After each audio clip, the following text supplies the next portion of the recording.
Columnist Christine Brennan says the NFL needs to bench Antonio Brown immediately. In response to sexual assault allegations in a commentary published Wednesday, Brennan wrote the following. The NFL is just as much a part of U.S. culture as the Me Too movement. They coexist in 21st century America, and that's as it should be. So before too much time goes by, the NFL needs to get Brown off the field for as long as necessary. This one is simple. It has the commissioner's exempt list written all over it. On that note, we bring in a Super Bowl champion, former Patriot, Damian Woody here with us. Good to have you. Hello. Stephen A., do you agree with Christine Brennan on this? Not exactly. Okay.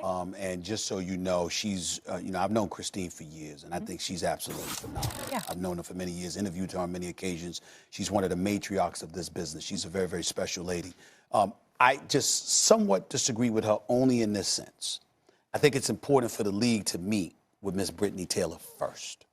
And then after you meet with Brittany Taylor personally, as a part of your investigation, if you come to the conclusion that her allegations are plausible, that she's believable and credible, and you deem that to be something that's going to be a huge problem for the NFL, then you act.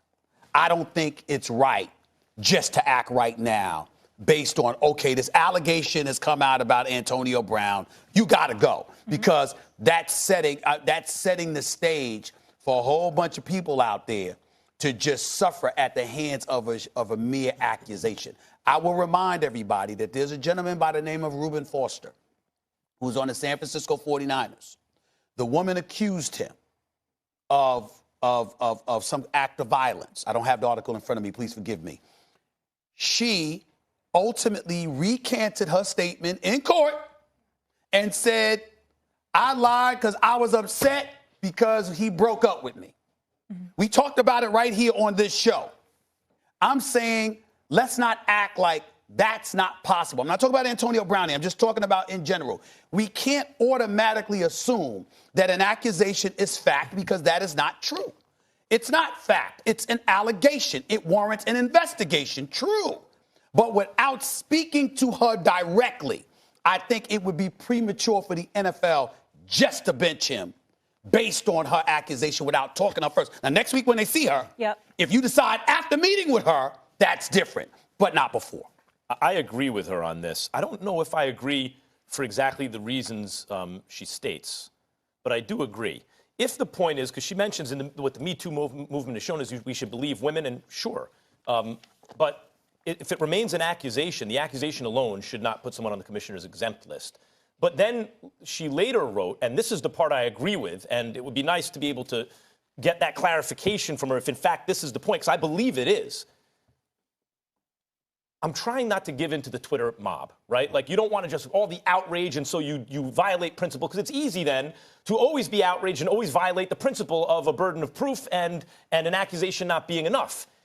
In this case, I have seen a text message from Antonio Brown. Let's assume for a second that it is, in fact, from Antonio Brown, stating that he engaged in a piece of behavior while she was sleeping, which is by definition non-consensual. That piece alone, to me, makes Brennan's point correct.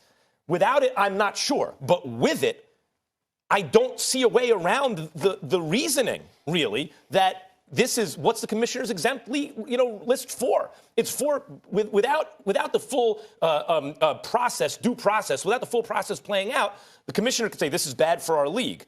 The text message alone, even if it's not true, the commissioner may say this is a bad look for our league. You're on the exempt list. I think Christine Brennan is correct. I think she's wrong. I think she's wrong, and Stephen A. hit on a critical point. The fact that the league hasn't even interviewed Brittany Taylor. In the article that Christine Brennan wrote, she mentioned that she doesn't feel like Antonio Brown should be suspended. But you bring up the commissioner's exempt list. That's basically what you're doing. You're paying him, but you're suspending him. You're removing him from the field.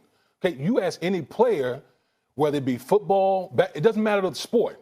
If I am removed from the field, what is that to me? That is a punishment, right? Right. You are essentially saying that in your eyes that I am guilty. But I'm going to put you over here. Yeah, you're going to get your money. I'm going to put you over here, and then we're going to collect the facts. And I think that's where we're setting a dangerous precedent in that manner. Instead of gathering the facts, talking to all parties involved, then making a decision. Well, then it makes more sense to me. But to come out and say in your article, yeah, I don't want to suspend him, but in the same breath, I want to put him on the commissioner's list. That to me says that I'm, as a player, you're essentially suspending me with pay. Here's where I would challenge, and I want you to respond to this, Max, because I think it's important to point this out. And you too, Molly, because I definitely want to hear from you on this as well. What we're talking about here is this. You're talking about putting a man on the bench, an allegation comes out. You're the NFL, and you talk to no one. The allegation comes, and you say, you got to sit down. Because that's basically what we're saying. No, that's not what I'm saying. I'm saying what I'm saying is, factually speaking, if you're the NFL and you haven't spoken to anybody. Wait, time out.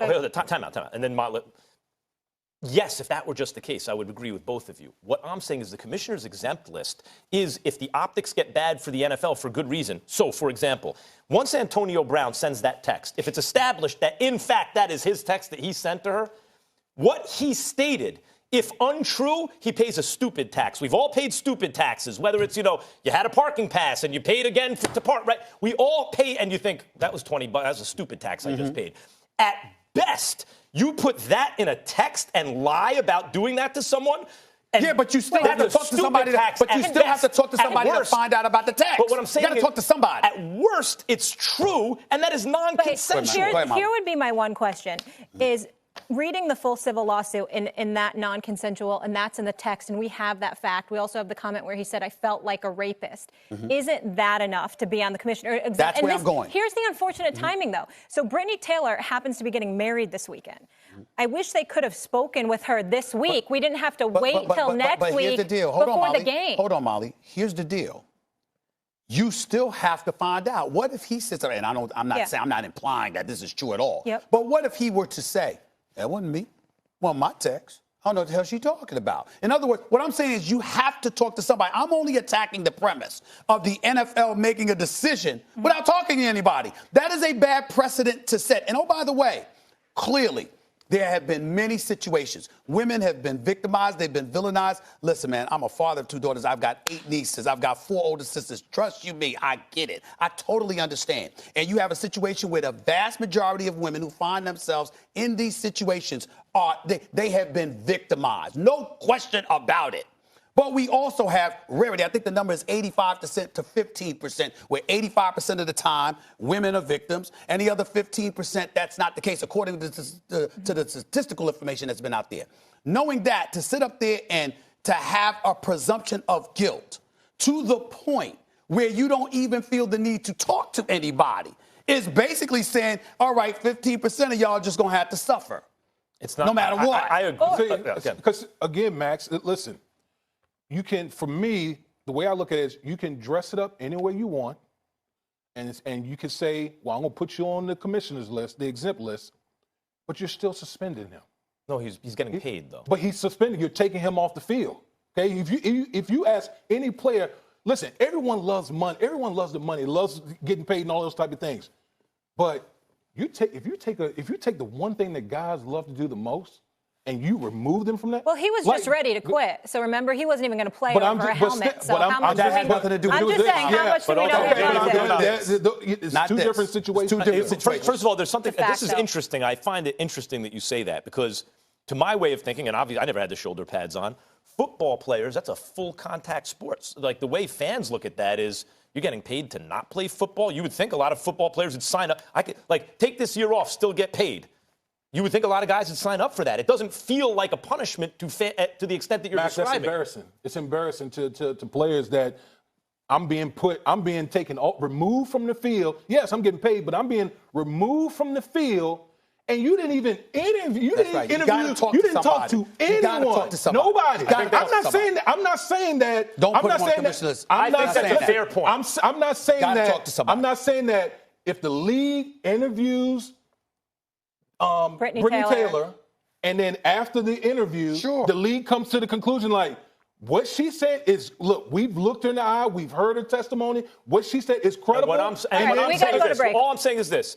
If you establish that was Antonio Brown's text, if it's me, that's the exemption. Still got to talk to somebody to establish it. Damon Woody, we have to go to break. all This I'm is saying. yes or no. In your heart of hearts, after everything that's happened, you want to see Antonio Brown in a Patriots uniform playing on the field, representing the Shield on Sunday? Yes or no? Yeah, I want to see due process play itself out. And my response to you, Molly, is you know what problem I have with that question that you just asked him? The Patriots. It don't matter who it is. Well, he played for the Patriots, I know that, so but that's what I was saying. It doesn't matter who it is. Okay. Because some people, you know gotta what? go, Some guys. people might not care if he was playing for Miami. Kyler Murray But says we his would. goal is to be the best quarterback in NFL history, but does he have what it takes to be elite? Don't miss that debate.